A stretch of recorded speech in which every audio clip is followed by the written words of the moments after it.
जय हिंद दोस्तों, मैं आपके बीच राकेश चौधरी इस प्यारे से यूट्यूब चैनल पे आपका स्वागत करते हैं। जीके जीएस की प्रैक्टिस 1 प्रैक्टिस 2, जिसने प्रैक्टिस 1 क्लास नहीं देखी वो प्रैक्टिस 1 को देखे, फिर प्रैक्टिस 2 यानी कि प्रैक्टिस नंबर सेट 2 आपके सामने जीके जीएस का फर्स्ट क्वेश्चन आपके सामने। तो देखिए क्वेश्चन में क्या देखें, भारत चीन का युद्ध किस साल में हुआ था।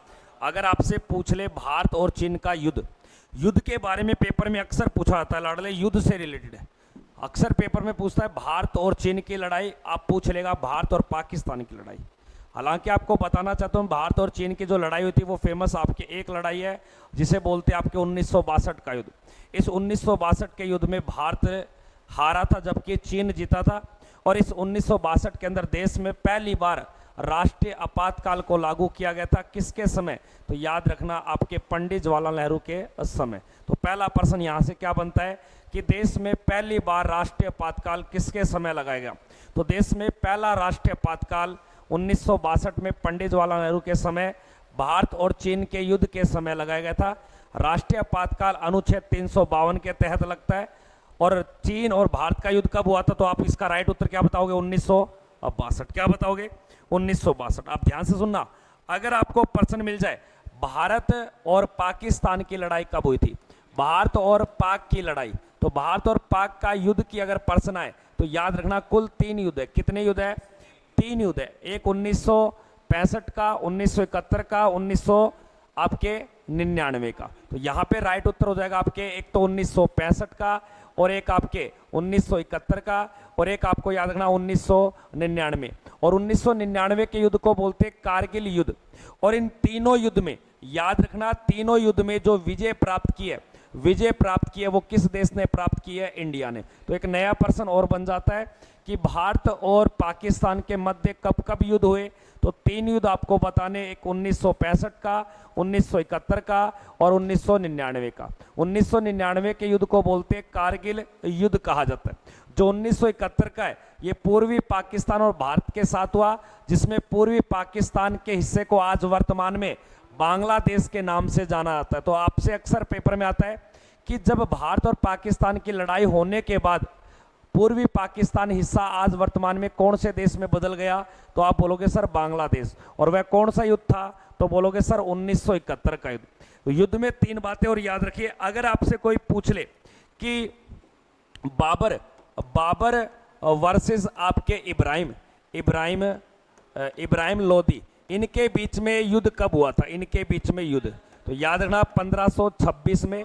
और इसे बोलते हैं पानीपत का प्रथम युद्ध। क्या बोलते हैं, पानीपत का पहला युद्ध। आपसे प्रश्न ये पूछेगा कि पानीपत के पहले युद्ध में कौन मारा गया, तो आप क्या बोलोगे, इब्राहिम लोदी। और कौन जीत गया, आपके बाबर। जैसे ही पानीपत के पहले युद्ध में बाबर जीतता है तो बाबर ने भारत की भूमि पे उत्तर भारत में एक वंश की स्थापना कर दी जिसका नाम आता है मुगल वंश। अब कई बार प्रश्न आता है मुगल वंश की स्थापना किस युद्ध से हुई है, तो युद्ध बताना है पानीपत। और पानीपत नामक जगह कहां से पड़ती है, तो याद रखना आपके हरियाणा में। एक बार फिर से बताना चाहता हूं, भारत और पाकिस्तान के बीच कितनी लड़ाइयां हुई हैं, 3 लड़ाई। एक 1965 में, 1971 में, 1999। और तीनों लड़ाइयों में विजय किसने प्राप्त की है, इंडिया ने। एक छोटा सा प्रश्न सुनना, भारत और पाकिस्तान इन 2 देशों के बीच में जो सीमा है उस सीमा का नाम है रेड क्लिफ रेखा। तो कई बार पेपर में आता है कि भारत और पाकिस्तान के बीच की विवादित एरिया की लाइन को क्या बुलाता है, एक रेड क्लिफ रेखा बोलते हैं और एक और बोलते हैं जिसे बोलते हैं एलओसी। क्या बोलते हैं, एलओसी, लाइन ऑफ कंट्रोल रेखा आपके। हाँ, भारत और चीन के बीच की लंबाई की अगर बात की जाए, भारत और चीन के बीच की सीमा रेखा याद रखिए मैकमोहन। क्या बताओगे, मैकमोहन। लेकिन इन दोनों देशों के बीच में जो भारत की बाउंड्री जो लगती है वो याद रखना आपके 3488 किलोमीटर की सीमा। वहीं भारत और पाकिस्तान के बीच बाउंड्री लगती है 3323 किलोमीटर की सीमा। तो इस प्रश्न में हाँ मैकमोहन रेखा का निर्धारण किया गया था 1914 के अंदर, और जबकि रेडक्लिफ रेखा का निर्धारण किया गया था 1947 में। तो पहले प्रश्न का जो राइट उत्तर होगा वह आपकी 1962। अगले प्रश्न को देखेंगे सभी बच्चे, क्या दिए गए ईमानदारी से। आइजोल, आइजोल किस प्रदेश की राजधानी है? आइजोल भारत के कौन से राज्य की राजधानी है? कई बार अक्सर पेपर में ये पूछ लिया जाता है, ऐसे भारत के कोई राज्य जिनकी राजधानी एक हो, राज्य अनेक हो। ऐसे भारत के कोई राज्य जिनकी राजधानी एक हो, राज्य अनेक हो। ध्यान से सुनना, अगर आपसे कोई पूछ ले भारत के दो स्टेट ऐसे, एक हरियाणा और एक पंजाब, हरियाणा पंजाब दोनों स्टेट की जो राजधानी है, कैपिटल है स्टेट्स की कैपिटल, तो वो कैपिटल याद रखना आपके क्या है? चंडीगढ़। अब एक छोटा सा प्रश्न बताइए मुझे, चंडीगढ़ का जो हाई कोर्ट है वो कौन सा हाई कोर्ट है? उस हाई कोर्ट को बोलते हैं पंजाब हरियाणा हाई कोर्ट। ये कितने राज्यों को देखता है? 3 राज्यों को, एक पंजाब को, एक हरियाणा को और एक किसको? चंडीगढ़ को। एक छोटा सा प्रश्न बताइए, अगर मैं आपसे पूछ लूं अगरतला कैपिटल किसकी है? अगरतला, अगरतला कैपिटल किसकी है? तो याद रखना अगरतला कैपिटल पड़ती है त्रिपुरा की। किसकी पड़ती है लाडले? त्रिपुरा की आपको बताना है। वहीं पे आपसे पूछ लूं कि शिलोंग, शिलोंग कैपिटल किसकी है? शिलोंग, शिलोंग कैपिटल याद रखना आपके मिजोरम की। किसकी है? मिजोरम की। वहीं पे आपसे पूछ लूं मैं आपसे कोहिमा, कोहिमा कैपिटल किसकी है? कोहिमा, तो याद रखना नागालैंड की। किसकी है भैया? नागालैंड की। अगर मैं आपसे पूछ लूं चेन्नई कैपिटल किसकी है? चेन्नई कैपिटल, तो चेन्नई कैपिटल बताओगे दोस्तों किसकी है? तमिलनाडु की। अगर मैं आपसे पूछ लूं तिरुवनंतपुरम, तिरुवनंतपुरम या त्रिवेंद्रम भी कहा जाता है इसको, तिरुवनंतपुरम, ये याद रखना आपके किसकी है? केरल की। अगर प्रश्न आ जाए, 2 आपको राजधानी मिलेगी, लेटेस्ट नई राजधानी में गिनते, एक तो अमरावती राजधानी किसकी है, और एक मिलेगी आपको हैदराबाद कैपिटल किसकी है, और एक मिलेगी आपको भैया भुवनेश्वर। तो भुवनेश्वर याद रखना उड़ीसा की कैपिटल। किसकी है? उड़ीसा की। जबकि अमरावती अगर आपसे पूछे तो आंध्र प्रदेश बताना है, जबकि हैदराबाद बोले तो किसकी है भैया? तेलंगाना। किसकी है? तेलंगाना। तो यहां प्रश्न आपको ये नहीं पूछा, यहां प्रश्न पूछा है कि आइजोल नामक जो कैपिटल है वो भारत के कौन से राज्य की है? तो आइजो से याद रख लेना मिज्जो। क्या करोगे? मिज्जो, यानी कि मिजोरम की राजधानी क्या है भैया? आपके आइजोल। तो शिलोंग राजधानी आपके मिजोरम की थोड़ी है, शिलोंग पड़ती है मेघालय की। किसकी पड़ती है? मेघालय की। तो ये आपको थोड़ा सा ध्यान देना है। तो मिजोरम जो कैपिटल है लाडले वो आपके आइजोल है, जबकि शिलोंग मेघालय की है, लेकिन नागालैंड की कैपिटल का नाम क्या है? कोहिमा है। उसी प्रकार आपके हरियाणा की कैपिटल का नाम क्या है? चंडीगढ़ है, लेकिन राजस्थान की कैपिटल को बोलते हैं पिंक सिटी, और पिंक सिटी का नाम क्या है आपके? जयपुर। अब कई बार प्रश्न आता है कि भारत का पेरिस किसे बोलते हैं? हवा महल कहां पड़ता है? तो याद रखना आपके जयपुर। तो भारत का पेरिस, हवा महल दोनों कहां है भैया? आपके जयपुर में। एक छोटा सा प्रश्न बताइए, निम्नलिखित राज्यों में दिए गया सबसे बड़ा राज्य कौन सा है? राजस्थान बड़ा राज्य। निम्नलिखित राज्यों में से कौन से राज्य का सेक्स रेशो सबसे कम है? लिंगानुपात सबसे कम है? हरियाणा। निम्नलिखित दिए गए राज्यों में सबसे कम वन किस राज्य में है? तो भी क्या बताओगे? वन पेड़ पौधे किसमें? हरियाणा। निम्नलिखित राज्यों में से कुरुक्षेत्र की लड़ाई कहां पे हुई थी? महाभारत की लड़ाई कुरुक्षेत्र हरियाणा में। निम्नलिखित राज्यों में से ये बताइए मुझे कि वह कौन सा राज्य है जहां पे तराइन की लड़ाई हुई थी? तराइन की लड़ाई, तराइन की पहली, तराइन की दूसरी, तराइन की तीसरी, पानीपत की पहली, पानीपत की दूसरी, पानीपत की तीसरी, तीनों लड़ाइयां ये कहां पे हुई है? 6 की 6 लड़ाइयां हरियाणा। इनमें से कौन सा राज्य है जो म्यांमार प्रदेश के साथ सीमा बनाता है? म्यांमार देश के साथ भारत के 4 राज्य लगते। कितने राज्य? एक ऊपर अरुणाचल प्रदेश, उसके बाद में नागालैंड, उसके बाद में मणिपुर, उसके बाद में मिजोरम। कितने राज्य?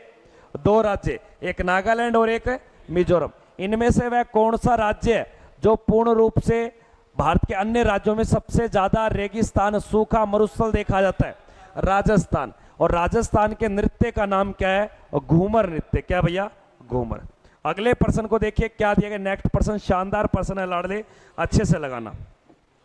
सुनना मेरी बात, भारत के राष्ट्रीय ध्वज के चक्कर में कितनी है? यहां राष्ट्रपति लिख दिया, गलत हो गया, तो यहां आप इतना याद रखना, राष्ट्रीय। राष्ट्रीय मतलब देश का एक खुद का फ्लैग है, उस फ्लैग को बोलते तिरंगा। ध्यान से सुनना, क्या बताओगे? तिरंगा। अब आपसे प्रश्न आता है कि तिरंगे का जनक कौन है? तिरंगे का जनक, तो तिरंगे का जनक, और प्रश्न आएगा तिरंगे का वास्तुकार। वास्तुकार, और वास्तुकार को अंग्रेजी में बोलते आपके डिजाइनर, आर्किटेक्चर, वो बिल्डिंग से रिलेटेड हो गया। जनक की सॉरी माफी चाहता हूं, जनक आपसे पूछ ले तो याद रखना मैडम बीका जी कामा। और आपके जनक की बात बोले तो याद रखना पिंगली वेंकैया आपको बताना है। और तीसरी बात अगर आपसे कोई पूछ ले कि भारतीय राष्ट्रीय ध्वज के आपके जो चक्कर है, चक्कर में तिल्लियां कितनी है? तिल्लियां, तो तिल्लियों का प्रश्न पूछा है तो बताना है 24। और इन तिल्लियों का और हमारे चक्कर का जो कलर है, ये पेपर में पूछता है कलर कितना है, सॉरी कलर कौन सा है, तो याद रखना आपके नेवी ब्लू। क्या है भैया? Navy blue. नेवी ब्लू का मतलब होता है आपके गहरा नीला, आपको बताना है नेवी ब्लू, गहरा नीला। जैसे ये वाला कलर दिख रहा है आपको, ये वाला, इससे भी डार्क है, इससे लाइट कलर होता है, जो मार्कर से लिख रहा हूं इसको रॉयल ब्लू बोलते हैं। तू तो कुछ भी लिख सकता है, छतरी, ये तो ऐसे लिखा जाएगा। अब सुनना, अगर पेपर में आपके आ जाए कि हमारे राष्ट्रीय ध्वज का आपके अनुपात पूछ ले तो कितना बताओगे? यानी कि हमारे ध्वज की लंबाई 3 है और चौड़ाई का अनुपात पूछो तो कितना बताओगे? 2 बताओगे। यानी कि अगर इस बात को उल्टा सीधा बोल दे तो लाडले, जैसे चौड़ाई पहले पूछ ले, लंबाई बाद में पूछ ले, तो दोनों को पलट देना। आप ध्यान से सुनना, राष्ट्रीय ध्वज को संविधान में अपनाया गया, राष्ट्रीय ध्वज को संविधान में पारित किया, तो पारित जो किया गया था वो याद रखना 22 जुलाई 1947 को। एक छोटा सा प्रश्न पूछना चाहता हूं कि हमारा जो राष्ट्रीय ध्वज है तिरंगा, इस तिरंगे के अंदर कितनी पट्टियां हैं? कितनी पट्टियां हैं तिरंगे के अंदर? 3 पट्टियां। कितनी पट्टियां हैं? और तीनों का अलग अलग कलर है। ऊपर जो कलर है उसको बोलते हैं गहरा केसरिया, भगवा कलर होता है। और जो नीचे उसको बोलते हैं आपके हरा बोलते हैं, और बीच में जो कलर होता है उसको बोलते हैं आपके सफेद। और बीच में एक चक्कर होता है जिसका नाम क्या है? अशोक चक्कर, जो सारनाथ से लिया गया। उसमें तिल्लियों की संख्या पूछे तो कितनी बताओगे? 24 तिल्लियां बताओगे। अगले प्रश्न को देखिए लाडले, क्या दिया गया? नेक्स्ट क्वेश्चन, सिख के प्रथम गुरु, बहुत ही शानदार प्रश्न है। सिख धर्म के पहले गुरु, अगर आपसे प्रश्न आ जाए सिख धर्म का समय काल क्या था? भारत में जो सिख धर्म चला है, सिख धर्म, वो याद रखना, सिख धर्म का समय है आपके 1469 से लेकर 1708 तक। और इस समय के बीच में आपके सिख गुरु पूछ लेगा, सिख गुरु की संख्या पूछ लेगा, तो गुरु की संख्या कितनी है? 10 है। अब एक छोटा सा प्रश्न मैं आपसे पूछना चाहता हूं, अगर पेपर में आ जाए सिख धर्म के गुरु सबसे पहले कौन थे, यानी कि सिख धर्म का पहला गुरु, फर्स्ट की बात करूं तो याद रखना गुरु नानक। क्या बताओगे? गुरु नानक। और दूसरे नंबर की बात करूं तो सेकंड गुरु की, तो याद रखना आपके गुरु अंगद देव, आपको बताना। तीसरे नंबर की बात करें तो अमरदास, और चौथे की बात करें तो रामदास, पांचवे की बात करें तो अर्जुन। तो यहां पर मैं तीसरे नंबर पे लिखता हूं भैया, आपके थर्ड पे अमरदास। गुरु सबके आगे लगाना है। चौथे की बात करूं तो याद रखना आपके रामदास, और पांचवे की बात करूं तो याद रखना आपके अर्जुन देव। क्या बताओगे? अर्जुन देव। वहीं पे आपसे पूछ लेगा कि छठे नंबर का गुरु कौन था, तो छठे नंबर पे याद रखना हरगोविंद। कौन था भैया? हरगोविंद। और 7वें नंबर का जो गुरु था उसका नाम है हर राय। क्या नाम है? और 8वें नंबर का है उसका नाम है गुरु हर किशन। कौन भैया? और 9वें नंबर का नाम है तेग बहादुर, और 10वें का है गुरु गोविंद सिंह। तो यहां पर मैं लिखना चाहता हूं हर गोविंद। क्या बताओगे? हर गोविंद। और 7वें नंबर का याद रखना चाहना हर राय आपको बताना है। और 8वें का याद रखना हर किशन, क्या बताओगे? हर किशन आपको। और उसके बाद में 9वें का तेग, तेग बहादुर, बहादुर। और 10वें का सभी को पता है गोविंद, गोविंद सिंह, जिसके पीछे सिंह लिखने की प्रथा है। और किसी के लिए एक छोटा सा प्रश्न अगर आपके पेपर में फंस जाए कि जो सिख धर्म है, सिख धर्म का प्रमुख त्योहार कौन सा है? त्योहार है तो सिख धर्म का जो त्योहार है उसको बोलते हैं बैसाखी। और बैसाखी जो त्योहार है ये फसल की कटाई के बाद मनाया जाता है आपके अप्रैल महीने में। और अप्रैल महीने की किस तिथि को? ये 13 अप्रैल को। और 13 अप्रैल के दिन याद रखना 1699 में खालसा पंथ की नींव रखी गई थी गुरु गोविंद सिंह के द्वारा। और ध्यान से सुना, बैसाखी त्योहार भारत के अमृतसर शहर में एक बहुत बड़ा मेला भरता है। और इस बैसाखी त्योहार के मेले के दिन 13 अप्रैल 1919 में भारत में एक घटना घटती जिसका नाम है जलियांबाग आपकी हत्याकांड। 13 जनवरी को तो आपके कोई जैसे सिख धर्म में लोहड़ी त्योहार बनाया जाता है? हाँ, पोंगल अपने नीचे दक्षिण भारत में बनाया जाता है, आपके पोंगल तमिलनाडु का त्योहार, मकर संक्रांति है वो भी। तो इसका राइट उत्तर क्या हो जाएगा आपके? गुरु गोविंद सिंह। क्या बताओगे? गुरु गोविंद सिंह। सिख धर्म का जो आपके पहला गुरु था वो कौन था? गुरु नानक था। हाँ, गुरु नानक। और 10वें नंबर का कौन था? गुरु गोविंद सिंह। सिख धर्म का आपके प्रमुख त्योहार कौन सा है? बैसाखी। अगर प्रश्न आ जाए सिख धर्म का संस्थापक कौन है तो गुरु नानक देव। सिख धर्म का वास्तविक संस्थापक कौन है? गुरु गोविंद सिंह। अब एक छोटा सा प्रश्न बताइए, सिख धर्म में कौन से वह गुरु हैं जिनको मुगल बादशाहों के द्वारा मरवा दिया गया, इनकी हत्या हुई है? इनमें हत्या होने वाला एक अर्जुन देव और एक आपके तेग बहादुर। अर्जुन देव की हत्या करवाई थी जहांगीर ने, जबकि तेग बहादुर की हत्या करवाई थी मुगल बादशाह आपके औरंगजेब ने, जिसे जिंदा पीर कहा जाता है। एक छोटा सा प्रश्न बताइए, सिख धर्म के गुरु में से वह कौन सा गुरु है जिसका जन्म पटना बिहार के अंदर हुआ? तो याद रखना अंतिम गुरु जिसका नाम है गुरु गोविंद सिंह। और एक छोटा सा प्रश्न और पूछना चाहता हूं, खालसा पंथ की नींव किसने रखी?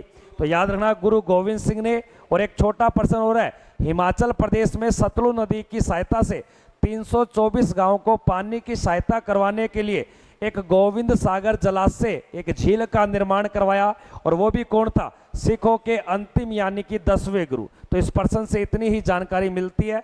अगला प्रश्न देखिए क्या दिया गया, सुनना। इंडिया गेट नामक जो भवन है ये कहां पड़ता है? इंडिया गेट नामक जो भवन है ये कहां पे पड़ता है? याद रखना इंडिया गेट किसकी याद में बनाया गया, ये इंपॉर्टेंट प्रश्न है। इंडिया गेट आपसे पूछ रहा है किसकी याद में?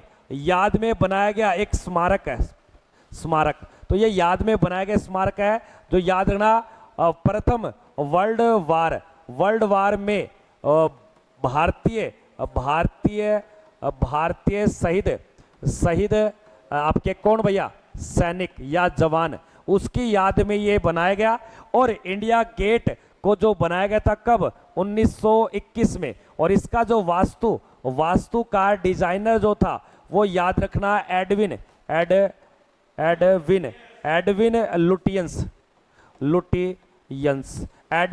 लुटियंस। लेकिन एक शब्द मिलेगा आपको गेटवे ऑफ इंडिया, क्या मिलेगा बताऊंगा? Gateway of India. Gateway of India नामक जो स्मारक है वो याद रखना जो भारत का प्रवेश द्वार है, इसे क्या बोलते हैं? भारत का एंट्री यानी कि प्रवेश द्वार। और किसके लिए प्रवेश द्वार? जब भारत के अंदर जॉर्ज पंचम और मैडम मेरी का स्वागत किया जाता है। और ये कब बनाया गया? तो याद रखना 1911 में। और ये पड़ता है आपके मुंबई में। और सुनना, इंडिया गेट पूछे तो ये कहां पड़ता है? दिल्ली में। एक छोटा सा प्रश्न बताइए, दिए गए 4 ऑप्शन में से भारत का सबसे बड़ा शहर कौन सा है? मैंने एक प्रश्न पूछा, अगर प्रश्न आ जाए कि इन सभी 4 ऑप्शन में से बड़ा शहर कौन सा है, बड़ा शहर बोलो या सिटी बोलो, तो ये सिटी आपको अकॉर्डिंग ऑफ एरिया बताना है। क्या बताना है? एरिया। लगभग 1484 वर्ग किलोमीटर में है। और सबसे बड़ा जो शहर है वो कौन सा है? दिल्ली है। लेकिन बट अगर यही बात आपको इनमें से सर्वाधिक आबादी वाला आबादी सिटी पूछूं या शहर बोलूं, तब आप बताओगे मुंबई। क्या बताओगे? मुंबई। तो भारत का वह कौन सा शहर है जिसमें आबादी ज्यादा रहती है? तो मुंबई शहर बताओगे।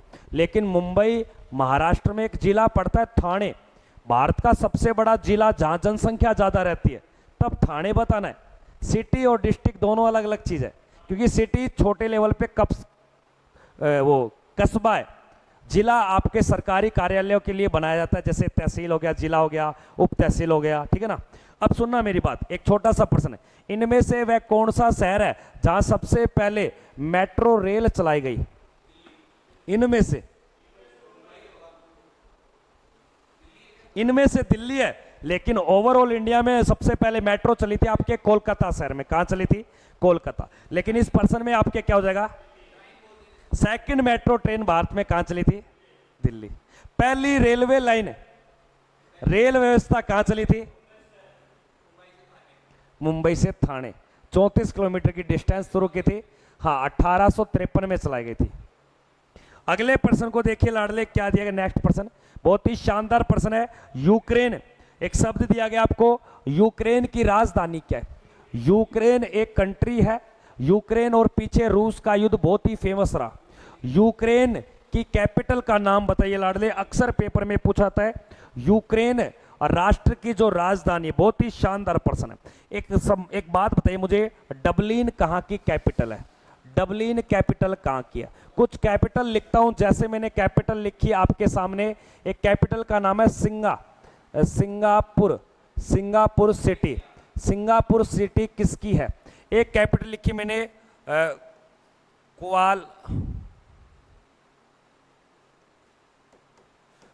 कुआलालंपुर, इस कैपिटल का नाम बताइए किसके?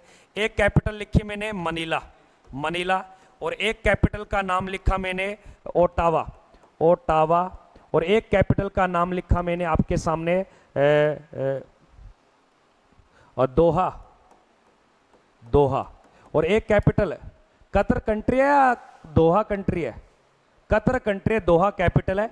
एक कंट्री का कैपिटल का नाम लिखा मैंने तेहरान, और एक कंट्री लिखी मैंने, एक कैपिटल लिखी मैंने बगदाद, और एक कैपिटल लिखी मैंने आबू धाबी। आपने एक शब्द सुना है जमजम दुकान आती है ना, जिसके ऊपर वो आईफोन वगैरह लेते, तो हाँ, छोटा भाई बड़ा भाई वो यहीं के हैं, आबू धाबी।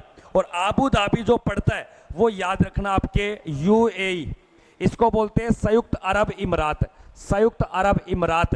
और बगदाद जो पड़ती है ये याद रखना आपके इराक की है। किसकी है ये?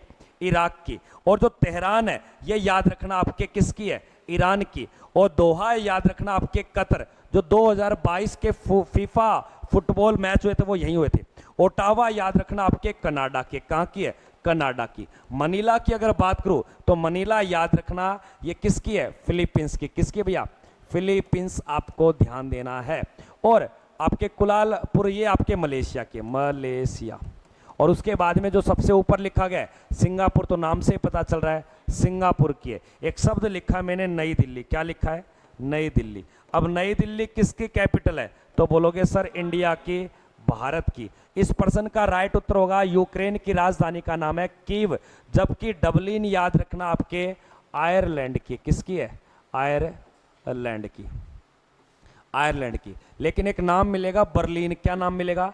बर्लिन। तो बर्लिन याद रखना ये आपके जर्मनी के। किसकी है? जर्मनी। तो बर्लिन कैपिटल किसकी है? जर्मनी। लंदन की अगर बात की जाए तो इंग्लैंड बताना। क्या बताओगे? इंग्लैंड। कैनबरा पूछे तो क्या बताओगे? ऑस्ट्रेलिया। कैनबरा ऑस्ट्रेलिया की है। और एक कैपिटल पूछो आपसे सिडनी एक सिटी है ऑस्ट्रेलिया के अंदर। होगी यार, कितने याद रखें। इंडोनेशिया की अब नया चेंज कर दिया, पहले होती थी इसकी ओल्ड जकार्ता कैपिटल। अगले प्रश्न को देखिए लाडले, क्या देगा? नेक्स्ट प्रश्न फटाफट से। ऑपरेशन फ्लड का संबंध। ऑपरेशन फ्लड एक क्रांति है। ऑपरेशन फ्लड एक क्रांति का नाम है। ऑपरेशन फ्लड जो नाम दिया गया है वो याद रखना आपके, इसका जनक पूछ लेगा तो जनक जो है लाडले वो आपको बताना है वर्गीज कुरियन। ऑपरेशन फ्लड यानी कि वर्गीज कुरियन। वर्क इज कोरियन आपको करना है। उसके बाद सुनना, ऑपरेशन क्रांति की जो शुरुआत की गई थी, शुरुआत वो याद रखना लाडले कब, 1900 आपके 70 में। कब की गई, 1970। ऑपरेशन फ्लड को ही बोलते हैं आपके दुग्ध क्रांति। क्या बोलते हैं, दुग्ध, या इसको बोलते हैं व्हाइट रिवॉल्यूशन या श्वेत क्रांति। क्या बोलते हैं, श्वेत क्रांति। और ऑपरेशन फ्लड का जो संबंध है वो आपके दूध और दूध के साथ साथ डेयरी उत्पादन करना, यानी कि डेयरी विकास करना, पशुपालन को बढ़ावा देना। तो इस प्रश्न का जो शानदार उत्तर रहेगा वो क्या रहेगा कि मत्स्य पालन के लिए याद रखना नीली क्रांति। क्या बताओगे, नीली क्रांति। उर्वरक उत्पादन के लिए याद रखना भूरी क्रांति। और जो झींगा मछली है इसके लिए क्रांति का नाम है गुलाबी क्रांति। कई बार सुना है, जैसे एक शब्द मिलता है आपको पीली क्रांति, तो पीली क्रांति तिलहन और सरसों के इत्यादि उत्पादन से। एक नाम मिलेगा हरित क्रांति गेहूं चावल के उत्पादन से। एक नाम मिलेगा कृष्ण क्रांति। क्या नाम मिलेगा, कृष्ण क्रांति। तो कृष्ण क्रांति का जो संबंध है वो पेट्रोल और प्लस में बायोडीजल के उत्पादन से। एक क्रांति और पूछता हूं जो पेपर में आता है कई बार, नाम देगा आपको रजत क्रांति। तो ये एग के लिए है अंडा, अंडे के साथ याद रखना कुकुट पालन। और कुकुट पालन में क्या होता है, जिसमें अंडा, चूजे, बतख के द्वारा पंख, और पंख के साथ साथ उनके पंखों से क्या बनाई जाती है, छोटे छोटे बकेट, यानी कि मतलब उसको छाबड़ी को क्या बोलते हैं अंग्रेजी में, अच्छा फिर तो ठीक है। उसके बाद में एक क्रांति का नाम मिलेगा गोल क्रांति। तो गोल क्रांति को बोलते हैं आलू उत्पादन। क्या बोलते हैं, आलू। और एक क्रांति का नाम मिलेगा आपको बादामी क्रांति। तो बादाम बिल्कुल मसाला उत्पादन। और एक क्रांति का नाम मिलेगा आपको लाल क्रांति। तो लाल क्रांति याद रखना आपके टमाटर व मांस का उत्पादन, टमाटर और मांस का। झींगा मछली और प्लस में आपके प्याज का उत्पादन किस में होता है, तो याद रखना गुलाबी क्रांति। भारत की वह कौन सी क्रांति है जो सबसे पहले चलाई गई थी, हरित क्रांति। हरित क्रांति का जनक भारत में कहलाया था एम.एस. स्वामीनाथन। जबकि हरित क्रांति शुरू हुई थी अमेरिका शहर में, अमेरिका में करने वाला इसका जो जनक था वो डॉक्टर नॉर्मन बोरलो था। और उसी के नाम पर भारत में सबसे बड़ा कृषि क्षेत्र में पुरस्कार भी मिलता है और नाम है नॉर्मन बोरलो पुरस्कार। अगला सुनना प्रश्न, देखिए फटाफट। भारत का मैनचेस्टर किस शहर को बोला है, भारत का जो मैनचेस्टर है वो किस शहर को कहा जाता है, भारत का मैनचेस्टर। बहुत ही शानदार प्रश्न है। हालांकि बताना चाहता हूं मैनचेस्टर और आपके बोस्टन और मैनचेस्टर नामक दो सिटी है। क्या भैया, दो सिटी है और दो शहर है। और ये दोनों शहर कहां पड़ते हैं आपके, इंग्लैंड में। कहां पड़ते हैं, इंग्लैंड में पड़ते हैं। और इनकी तुलना भारत में की गई है। जैसे वस्त्र नगरी है ये दोनों, वैसे ही भारत में वस्त्र से रिलेटेड भारत का मैनचेस्टर बोले तब तो क्या बोलोगे, अहमदाबाद कहां पड़ता है, गुजरात में।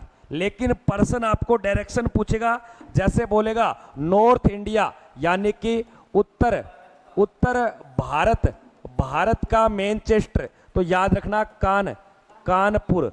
जबकि दक्षिण भारत का मैनचेस्टर, तो याद रखना आपके कोयम्बटूर। और कोयम्बटूर पड़ता है तमिलनाडु। लेकिन बोलेगा पूर्वी भारत का, तो याद रखना कोलकाता। क्या बताओगे, कोलकाता। एक छोटा सा प्रश्न पूछ रहा हूं, भारत के किस सिटी को वस्त्र की राजधानी बोलते हैं, वस्त्र की नगरी या सूती वस्त्र की राजधानी, सूती वस्त्र की कैपिटल या राजधानी। तो ये दोनों शहर याद रखना।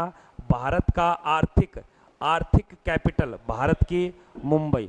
तो भारत की फाइनेंशियल कैपिटल, भारत की आर्थिक वित्तीय राजधानी किस शहर को बोला है, मुंबई। 7 टापुओं का शहर किसको बोला है, मुंबई को बोलता है। तो कई बार प्रश्न आता है 7 टापुओं का शहर मुंबई, भारत का प्रवेश द्वार मुंबई। अब प्रश्न क्या बनेगा, भारत का वह कौन सा राज्य मतलब शहर है जहां पे पहली बार बिजली से रेलगाड़ी को चलाया।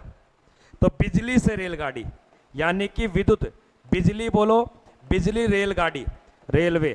और ये चली थी आपके 1925 में 3 फरवरी को। तो भारत में सबसे पहले विद्युत रेल का जो शहर है वो कौन सा है, मुंबई। भारत का रेलवे व्यवस्था का शहर भी कौन सा है, मुंबई। जबकि भारत में सबसे पहले मेट्रो व्यवस्था चलाई गई थी कोलकाता। लेकिन दूसरा ऑप्शन पूछेगा तो क्या बताओगे? दिल्ली।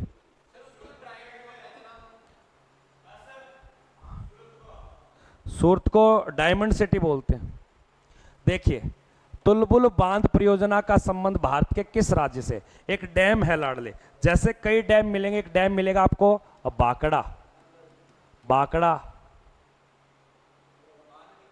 बाकड़ा बांध। एक नाम मिलेगा आपको टिहरी, टिहरी बांध, टिहरी बांध। एक नाम मिलेगा लाडले आपको हीराकुंड, हीराकुंड। ये जो बांध है ना, इस बांध की खासियत सुनना, ये हमारे देश का सबसे ऊंचा बांध है। जबकि जो बाकड़ा बांध है, ये हमारे देश का कैसा बांध है? ये बड़ा बांध है पानी के बहाव से। ये बांध पूछे तो ये कैसा बांध है? लंबा बांध है। ये बांध पड़ता है आपके महानदी पर, महानदी। और महानदी किस राज्य में भैया? उड़ीसा में। जबकि बाकड़ा बांध पड़ता है आपके हिमाचल प्रदेश में। और नदी की बात करें तो सतलज बोलो या सतलु नदी। और टिहरी डैम पूछे, ये यूके यानी कि उत्तराखंड, और ये पड़ता है आपके बागी, बागी, रथी। और एक नदी और है जिसे बोलते हैं बिलांगना, दोनों के संगम पे, दोनों के एल साइज पे बना हुआ है। वो एल का मतलब वो नहीं है, तुम यार कुछ भी सोचोगे। तुलबुल परियोजना भारत के किस राज्य में है? तो याद रखना, ये पड़ती है जम्मू एंड कश्मीर में। और इस नदी का नाम है झेलम नदी। और इस झेलम नदी के किनारे एक सिटी, एक शहर पड़ता है जिसका नाम है श्रीनगर। क्या नाम है? श्रीनगर। अब कई बार प्रश्न आता है, श्रीनगर शहर की स्थापना यानी कि शहर किसने बसाया था? तो ये शहर बताया था सम्राट अशोक ने। और याद रखना, इसी नदी के किनारे एक झील बनी हुई है जो भारत की सबसे बड़ी मीठे पानी की झील है, जिसका नाम क्या है? वूलर। तो कई बार प्रश्न आता है, वूलर झील का पानी किस नदी का पानी है? तो आप क्या बताओगे? झेलम नदी का। और झेलम नदी पे कौन सा डैम बना हुआ है? तुलबुल बांध बना हुआ है। क्या बना हुआ भैया? तुलबुल बांध बना हुआ है। ये आपको याद रखना है। अगले प्रश्न की ओर बढ़ता हूं, ठीक है ना। प्रैक्टिस सेट 2 का, प्रैक्टिस सेट जीके जीएस की प्रैक्टिस सेट 2 का अंतिम क्वेश्चन है लाडले। जिसने प्रैक्टिस सेट 1 नहीं देखा वो 1 देखे। जो चैनल पे नए बने सभी से हाथ जोड़ के विनती है, चैनल को सब्सक्राइब करेंगे। तो यहाँ क्या दिया है? सूरत किस नदी के किनारे है? देखो, आपसे शहर और आपको ये पूछेगा, जैसे सूरत शहर आपके गुजरात की सिटी है। कहाँ की है? गुजरात की। और सूरत शहर किस नदी? लेकिन याद रखना, नर्मदा के किनारे एक शहर पड़ता है जबलपुर। क्या बताओगे? जबलपुर। और जबलपुर शहर कहाँ का है? एमपी का शहर है। और ताप्ती नदी याद रखना आपके सूरत शहर है। जबकि माही नदी के किनारे एक शहर पड़ता है जिसको बोलते हैं बांसवाड़ा। और बांसवाड़ा एक जिला है जो कौन से राज्य का जिला है? राजस्थान का है। अब माही नदी की एक बात याद रखना, एक आपने रेखा देखी होगी, कर्क रेखा, जिसे ट्रॉपिक ऑफ कैंसर बोलते हैं। 23.5 डिग्री ऐसे नॉर्दर्न लेटीट्यूड, उत्तरी अक्षांश बोला जाता है। इसको 2 बार काटने वाली नदी तो बताओगे माही नदी है, जो उल्टे यू शेप की आकृति में बहती है। उसी प्रकार गोदावरी नदी महाराष्ट्र। और यहाँ याद रखना आपके नासिक शहर, जो कहाँ का? महाराष्ट्र का। और प्लस में याद रखना एक शहर है राजमुंद्री। और राजमुंद्री शहर कहाँ पड़ता है? आंध्र प्रदेश में। तो आंध्र प्रदेश का राजमुंद्री शहर किस नदी के किनारे है? तो याद रखना आपके गोदावरी नदी के किनारे। गोदावरी की विशेष बात सुनना, इस गोदावरी नदी को हमारे नीचे वाले भारत को बोलते हैं दक्षिण भारत, इसे पठारी भारत, इसे बोलते हैं प्रायद्वीपीय भारत। और प्रायद्वीपीय भारत की जो सबसे लंबी और प्लस में बड़ी नदी है वो याद रखना आपके कौन सी है? गोदावरी है। कौन सी भैया? गोदावरी। ये पेपर में अक्सर एग्जाम में आता है। जबकि प्रायद्वीपीय भारत की सबसे ऊंची चोटी का नाम है अन्नाईमुड़ी। इन 4 नदियों में से वह कौन सी नदी है जिसका उद्गम स्थल अमरकंटक की पहाड़ियों से होता है? अमरकंटक की पहाड़ियों से होता है। किसका? नर्मदा नदी का। इनमें से वह कौन सी नदी है जो दक्षिणी राजस्थान कहलाती है? दक्षिणी राजस्थान की गंगा बोलते हैं। दक्षिणी गंगा, राजस्थान की दक्षिणी गंगा किसको? माही को। और माही किस रेखा को 2 बार काटती है? आपके कर्क रेखा। तो जिस विद्यार्थी ने प्रैक्टिस सेट जीके जीएस का 1 नहीं देखा वो 1 को देखोगे, जिसने 2 नहीं देखा वो पूरी वीडियो को 2 को देखना है, 1 को देखना है। और जो चैनल पे नए बनते सभी से हाथ जोड़ के विनती है चैनल को सब्सक्राइब करोगे। मिलते हैं प्रैक्टिस सेट नंबर 3 में, तब तक के लिए जय हिंद, वंदे मातरम।